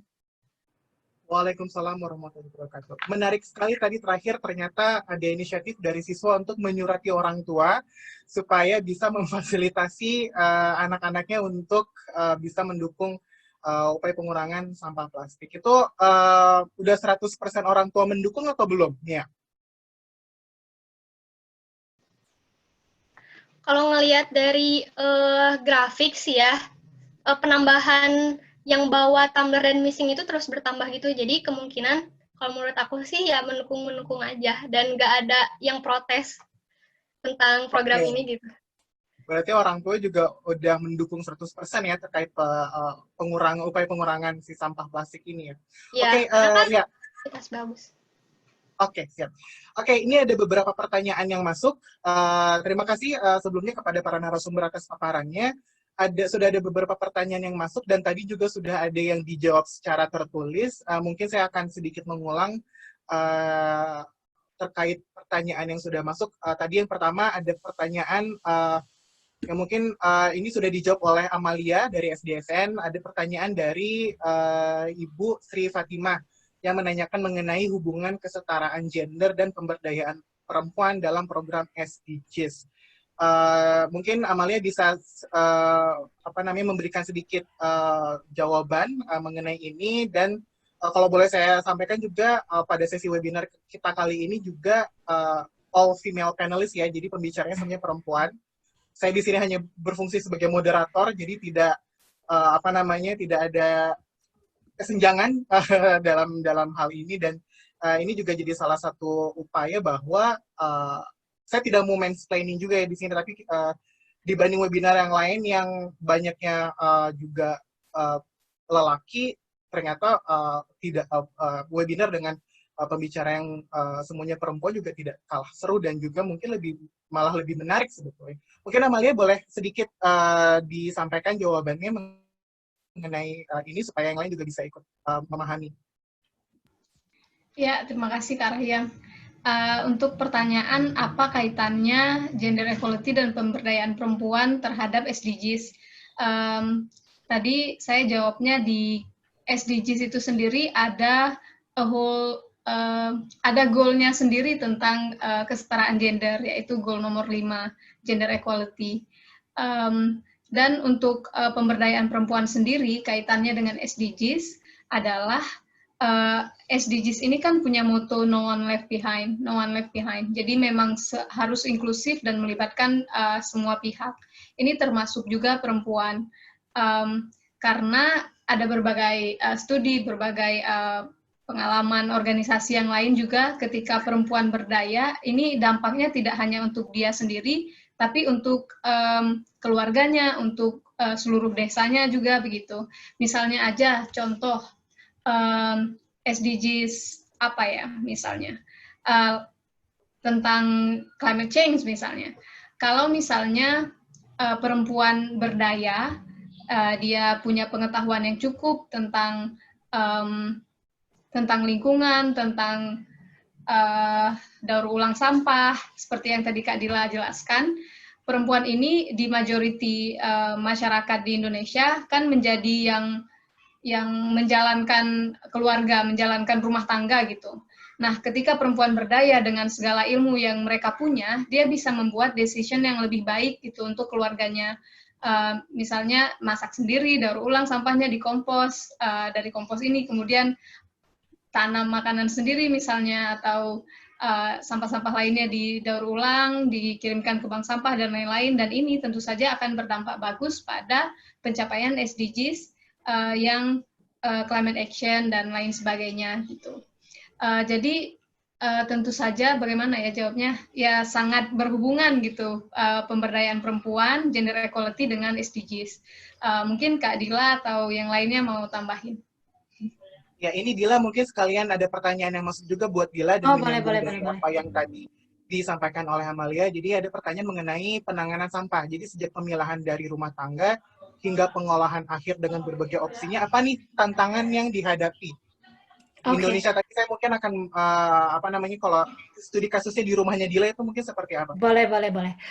Ini saya boleh minta moderator untuk, aku mau share screen untuk ikut menambahkan pertanyaan tadi. Kalau boleh, yes, aku akan share screen. Kebetulan sekali belum lama sebelumnya itu ada webinar mengenai peran perempuan dalam menjaga bumi gitu, dan itu dihubungkan langsung dengan SDGs. Mbak Malia tadi memberikan contoh yang sangat bagus, betul sekali. Tidak perlu disangkal bahwa memang perempuan itu lebih banyak berperan sebagai pengurus utama rumah tangga, jadi untuk urusan sampah gitu akan berkaitan langsung dengan isu lingkungan. Tapi kebetulan juga bahkan kalau dikaitkan dengan SDG yang paling pertama, yaitu mengenai SDG yang ketiga yang health and well-being, atau bahkan yang SDG kedua yang no hunger, yang kan nomor 1 no poverty, yang kedua no hunger kan ya, kalau nggak salah ya Mbak Amalia. Yes. Ya. Nah ini kalau bisa dilihat ini sebenarnya adalah rangkuman dari sebuah video singkat, cuma saya akan berbagi aja beberapa fakta gitu. Jadi apabila semua ibu di negara berkembang memiliki pendidikan menengah, maka 12 juta anak diperkirakan dapat selamat dari malnutrisi dan pengerdilan. Itu kalau semua ibu di negara berkembang itu punya pendidikan menengah. Kalau apabila semua perempuan di dunia memiliki pendidikan menengah, maka diperkirakan dapat mengurangi kematian anak hingga 49%. Itu adalah kalau semua perempuan. Terus apabila semua perempuan di dunia memiliki pendidikan dasar, minimal pendidikan dasar aja, itu bisa diperkirakan mengurangi kematian ibu saat melahirkan hingga 66%. Bukan angka kecil ya, gitu. Jadi dan ini semua kaitannya dengan kalau kaitan dengan gender equality itu dalam arti mereka punya akses akan pendidikan yang sama dengan gender laki-laki. Gitu. Ini yang terakhir, apabila semua anak perempuan di dunia memiliki pendidikan menengah, maka diperkirakan dapat mengurangi pernikahan dini hingga 60% dan kehamilan dini hingga 59%. Dan itu tentunya akan bergulir berkaitan dengan segala macam SDGs yang lainnya. Gitu. Terus yang pertanyaan yang berikutnya tadi mengenai ini ya, tantangan kalau untuk memilah sampah di rumah ya. Oke. Sejauh ini sih memang seperti yang sebelumnya di-share, ya kita nggak tahu, mungkin ada orang ibu yang lainnya tuh bahkan nggak usah jadi seorang ibu deh, bahkan yang ngekos sendiri pun, karena kita berusaha untuk membatasi diri belanja bulanan yang kecil-kecil, kalau memang perlu ya belanjanya online gitu kan ya, otomatis ya sampahnya jadi bertambah banyak seperti yang seperti fakta-fakta yang tadi ditunjukkan, dan itu pun berlaku di rumah tangga saya sendiri gitu, jadi banyak sekali sampah. Jadi tantangannya adalah bagaimana caranya untuk bisa mengkompensasi sampah yang dihasilkan dengan mengurangi dampak terhadap lingkungan lah ya. Kebetulan sih bersyukur bahwa sistem di rumah sudah memang cukup berjalan dengan milah sampahnya secara sespesifik mungkin. Begitupun di luar. Jadi sekarang sih kebetulan karena sampah yang berbasis kertas, terutama yang berbasis kertas, dari bekas-bekas karton, atau yang bekas plastik yang bubble wrap itu, kebetulan karena kita berusaha untuk membiasakan dibersihkan, itu menjadi bahan untuk Budi bersekolah. Jadinya biasanya kan dari pihak orang tua jadi harus beli gitu kan ya, beli lagi untuk bisa mengisi kegiatan buat mereka, tapi salah satunya adalah untuk jadi memberikan kegiatan buat anak-anak gitu. Itu dari sisi sampahnya, tapi saya juga baru sadar mungkin itu hal sederhana, tapi sesederhana kita minta sama si penjual atau produsennya untuk meminimalisir sampahnya, sampah packagingnya gitu, misalnya cuma butuh sekedar, nggak kasih layarnya satu aja plastik, nggak Kak, kita biasa 3, nggak, saya cuma butuh 1. Jadi kita sebagai konsumen itu tidak hanya punya kekuatan dalam hal barang yang dibeli, tapi kita juga sekarang dari rumah punya kekuatan dalam cara packagingnya bagaimana juga gitu. Jadi mungkin itu beberapa hal sih yang kepikiran sejauh ini adalah seperti itu. Tapi yang paling minim adalah kalaupun belum dipilah, ya pilahnya minimal dipilah 3 itu gitu. Jadi yang sampah residu dan B3 ini yang jadinya mempersulit daur ulang dari sampah kering dan sampah organik itu, kalau udah bisa dipisah itu luar biasa membantu gitu, karena ternyata masih banyak yang belum melakukan itu gitu. Dan jangan pernah berpikir bahwa hal sederhana itu terkesannya tidak akan berdampak banyak ya. Sejujurnya dan sesungguhnya itu akan berdampak sangat besar kalau dijalani dengan serius. Sekian. Oke, terima kasih Dila. Tadi kalau boleh infografik yang mengenai peran perempuan boleh di-share ya? Oh, itu menarik boleh. Iya. boleh. Aku share di sini aja ya. Maksudnya di chatnya bisa atau gimana? Nanti lah ya. Bisa, biar kita nanti bisa bagian dari ya. Juga ke peserta. Oke. Terima kasih. Sama-sama. Ya, selanjutnya saya mau ke Profesor Indrawati karena ada pertanyaan mengenai life cycle assessment yang telah digunakan untuk mendukung SDGs. Apabila Profesor mengikuti atau mengamati juga kira-kira implementasi di Indonesia ini seperti apa, dan kalau mungkin bisa dijelaskan juga di New Zealand ini seperti apa. Oke, terima kasih pertanyaannya Kak Rahyang. Di New Zealand untuk life cycle assessment itu kita memakai ada beberapa peran faktor yang kita harus assess. Pertama dari material sendiri yang kita pakai, ya, itu mempunyai cycle sendiri yang kita harus assess. Sudah itu yang kedua adalah dari tahap pembuatan material itu sendiri, di mana kita harus mengakses juga berapa energi yang kita pakai, bagaimana faktor-faktor yang diperlukan di dalam processing, dan juga limbah untuk memproduksi packaging material itu sendiri. Dan setelah itu di dalam pemakaian, setelah itu kita juga melihat dari bagaimana consumer memakai dan disposal. Jadi life cycle itu sangat kompleks sebetulnya cara menganalisanya, dan bagaimana kita menganalisanya itu sekarang mulai di New Zealand sini kita mulai melihat begitu dalam ya di dalam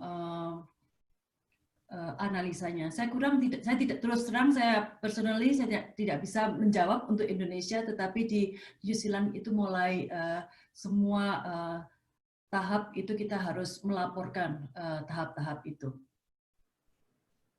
Oke, terima kasih Profesor. Yang bisa membantu untuk di Indonesia life cycle assessment-nya bagaimana Mbak Dila?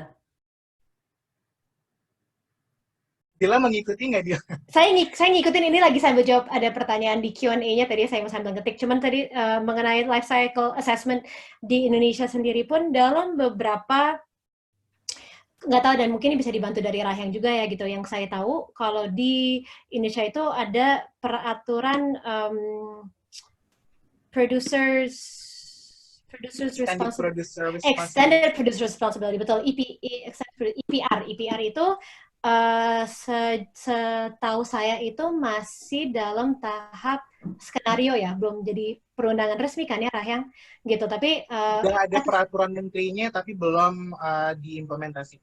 Oke, jadi memang sudah ada peraturan menterinya, tapi udah ada peraturan menterinya, tapi kalau nggak salah kapan resmi harus diimplementasi dan diwajibkan itu yang mundur terus ya. Kalau nggak salah waktu itu udah ada target terus mundur gitu. Tapi kurang lebih dengan minimal ada si peraturan tersebut yang kita nanti akan sambil menanti bersama kapan akan diimplementasi.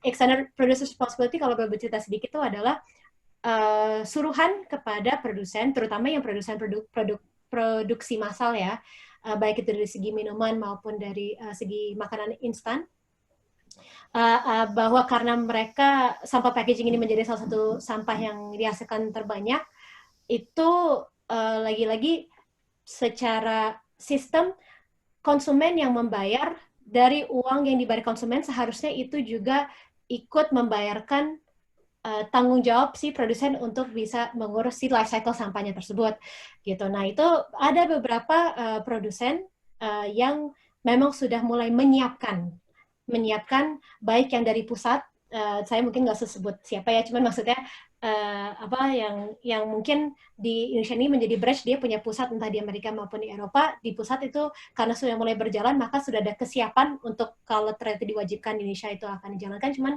ada beberapa produsen yang lain, bahkan baik yang lokal itu juga sudah mulai mempersiapkan diri bagaimana bisa menjalani sistem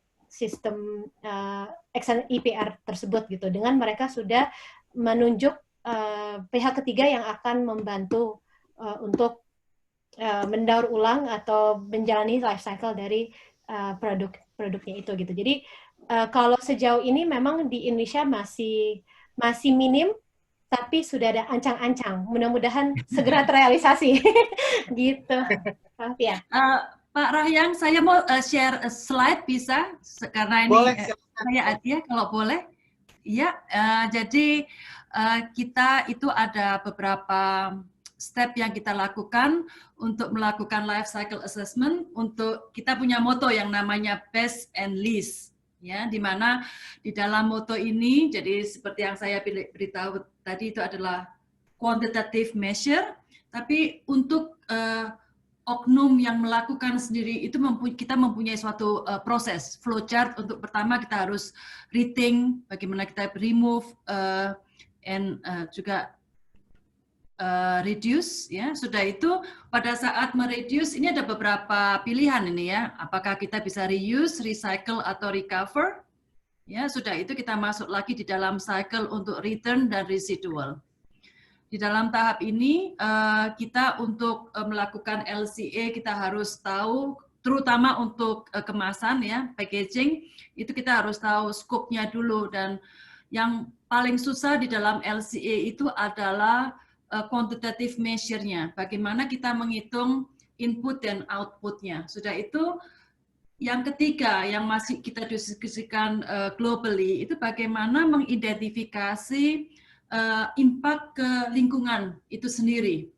Nah setelah itu kalau kita sudah bisa agree dari apa yang kita hitung dan kita bagaimana mengidentifikasi impact-nya, baru kita bisa menganalisa dan membandingkan. Karena sampai sekarang banyak sekali LCA perhitungan itu, measure-nya itu berbeda-beda, sehingga menyulitkan kita untuk membandingkan dan juga mengidentifikasi dari impact dari lingkungan itu sendiri. Jadi beberapa orang melihat ini ada beberapa faktor ya, apakah dari raw material yang saya beritahu pertama kali, kalau material itu harus diekstrak dulu untuk mendapatkan ingredients, itu tenaganya, energinya itu harus dihitung ya, jadi tidak boleh diambil begitu saja. Yang kedua, kalau ingredientnya itu harus ditransport, misalnya kalau extraction-nya di Indonesia gitu ya, terus harus dibikin di Singapura. Nah, itu harus dihitung juga ya. Kompleks lagi dalam LCA-nya. Terus ada raw material processing, setelah itu kalau kita bikin packaging bagaimana impact-nya, terus akhirnya kalau sampai di consumer bagaimana dibuang sebagai sampah, nah baru kembali lagi di dalam cycle ini sendiri. Jadi ini saya yang bisa share untuk life cycle itu adalah sesuatu yang agak kompleks untuk didiskusikan, tetapi saya memberikan pokok-pokok yang harus dipikirkan. Itu terutama 2 unit yang harus dipertimbangkan sebelum memutuskan analisa itu sendiri. Terima kasih. Terima kasih Profesornya, sedikit menambahkan mengenai LCA di Indonesia. Jadi di Indonesia ada sebuah jaringan platform, itu namanya Indonesia Life Cycle Assessment Network.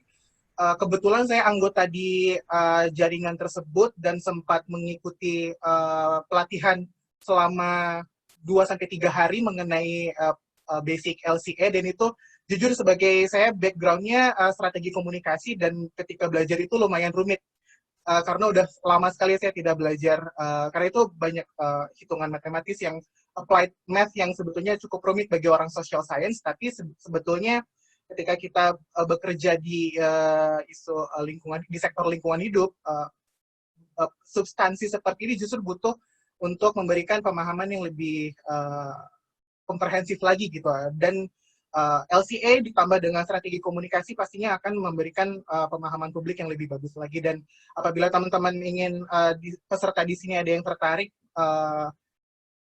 terlibat dalam LCA, mungkin bisa tergabung di Indonesia Life Cycle Assessment Network. Dan yang saya amati dari diskusi di grup adalah LCA sekarang sudah masuk ke dalam regulasi. Jadi ada beberapa, salah satunya adalah standar membuat produk. Jadi memang background akademik naskahnya sendiri itu sudah ada perspektif LCA-nya. Dan ya kita berdoa saja supaya kedepannya regulasi-regulasi yang berhubungan dengan dampak lingkungan ini berbasiskan dengan LCA. Ya terakhir saya mau memberikan pertanyaan ke Mia. Ada pertanyaan mengenai program ASUP nih. Boleh nggak diberikan saran bagaimana langkah-langkah sosialisasi ke pihak kantin supaya program ini bisa berjalan dengan baik?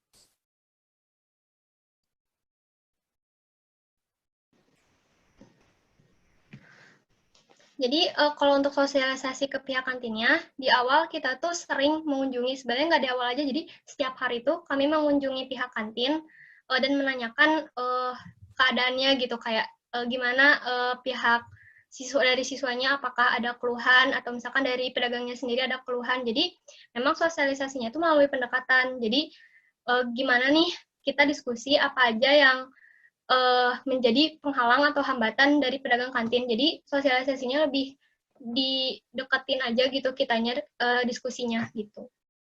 Mungkin kalau untuk sosialisasi kenapa biar bisa si pedagang kantin ini itu mengikuti program ini, ya kami ngasih tahu aja kalau ini tuh isu lingkungan yang emang lagi gencar-gencarnya untuk ditanggulangi gitu. Jadi intinya kami juga ngasih tahu ke mereka kalau pedagang ikut juga, mungkin ini bisa jadi pahala juga untuk mereka karena kan bisa membantu mengurangi single use plastik di bumi gitu. Jadi dari pendekatannya aja sih diskusi gitu.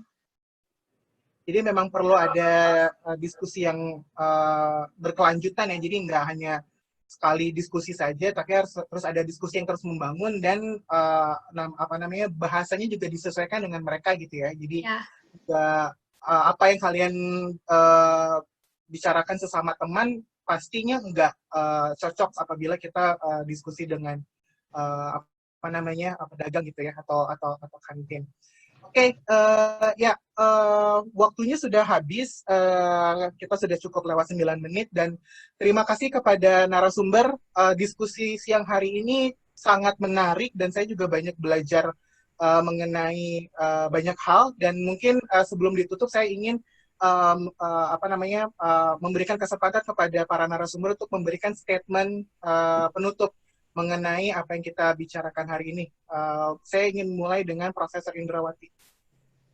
Ya, sekarang kita sudah share semua apa impact dari plastik, jadi mohon untuk di kemudian hari, untuk future generations, kita mulai lihat ke depan bagaimana kita bisa memproteksi lingkungan hidup kita dan mulai berusaha dari dalam, kita sebagai consumer menaati pembuangan sampah di kotak sampah dulu, dan sudah sebagai generasi muda juga dengan pendidikan yang ada, mohon dikembangkan untuk selalu maju. Terima kasih. Selanjutnya Amalia. Ya, saya di sini ingin menyampaikan untuk teman-teman anak muda, kita bisa mempunyai peran lebih. Kita tidak hanya sekedar ya kita seseorang gitu. Kita apalagi ketika kita misalnya bersatu, organize, kita bisa menyuarakan apa yang kita pedulikan dan ya bisa mencapai SDGs. Yang nantinya akan membuat dunia ini jadi tempat yang lebih baik untuk kita tinggali juga. Mungkin gitu aja, Kak. Terima kasih. Selanjutnya Dila, silakan. Ya, terima kasih sekali lagi. Mohon maaf atas segala kekurangan sebelumnya. Ya, mungkin pesan saya yang terakhir berlanjut juga dari presentasi yang sebelumnya. Mungkin apapun itu, maksudnya perbuatan yang dengan niat baik dan dengan maksud baik, insya Allah itu tidak akan pernah tersia-siakan. Jadi ketika kita berbuat baik, tidak usah memikirkan apakah akan berdampak atau tidak, yang jelas pasti akan berdampak. Mungkin biasanya Marahayang, aku mungkin karena pegel kali ya pada duduk-duduk kan, siapa tahu mau kasih yel-yelnya itu loh gitu, kalau boleh. Jadi mungkin agak konyol, cuman kalau boleh, kita boleh nggak? Rahyang. Boleh, silakan. Okay, baik. Jadi tangannya diangkat ke atas seperti ini. Ini ikutin saya ya. Saya menghargai lingkungan, maka saya menghargai diri saya sendiri. Ya, baik, sekian. Terima kasih. Oke, terima kasih Dila. Terakhir, silakan Mia. Kalau saya sih percaya gini, apa yang kita tanam itu adalah yang kita tuai. Jadi, kalau misalnya kita berbuat baik dari sekarang, mungkin kita gak ngerasa langsung dampaknya ke kita. Karena itu bakal ada dampaknya tuh di kemudian hari. Jadi ya, itu sih yang saya percaya, apa yang kita tanam, apa yang kita tuai. Kalau kita bergerak sekarang, pasti akan ada dampaknya di kemudian hari itu. Oke, terima kasih. Tepuk tangan kepada keempat narasumber kita. All female panelists, anak muda semuanya, berjiwa muda semuanya. Dan kalau dari saya sih, key takeaways-nya ada dua. Kita harus membuka kesempatan seluas-luasnya kepada anak muda untuk bisa berkontribusi terhadap pencapaian SDGs, dan mendorong lagi lebih banyak webinar dengan all female panelists, atau mayoritas adalah pembicaranya adalah perempuan. Terima kasih. Terakhir saya mengingatkan kembali bahwa peserta masih bisa mengakses link film untuk The Story of Plastic sampai tanggal 7 Juni 2020 jam 10.30 waktu Indonesia Barat. Saya lihat di daftar ada 400 yang sudah mendaftar, dan semoga ini 400-nya sudah bisa menonton. Dan kalau ada yang pengen di-share juga bisa dibagikan di @iddkp atau @study in New Zealand. Dan kami juga mengingatkan juga untuk anak muda, khususnya siswi SMA, untuk bisa mengikuti TikTok Challenge Generasi SDGs. Informasinya bisa dicek di Instagram @iddkp. Untuk informasi mengenai pendidikan di New Zealand, bisa mengakses Study in New Zealand dan @University of Otago, atau bisa juga mengunjungi website www.otago.ac.nz atau www.studyinNewzealand.govt.nz. Dan untuk informasi mengenai polusi plastik bisa mengikuti di diatkantongplastik.info. Terima kasih kepada peserta yang sudah hadir, terima kasih sekali lagi kepada narasumber, dan terima kasih kepada Education New Zealand di Indonesia yang sudah memfasilitasi webinar dan juga virtual screening siang hari ini. Saya Rahyan Nusantara dari Gerakan Indonesia Diet Kantong Plastik. Pamit. Terima kasih. Wassalamualaikum warahmatullahi wabarakatuh. Waalaikumsalam.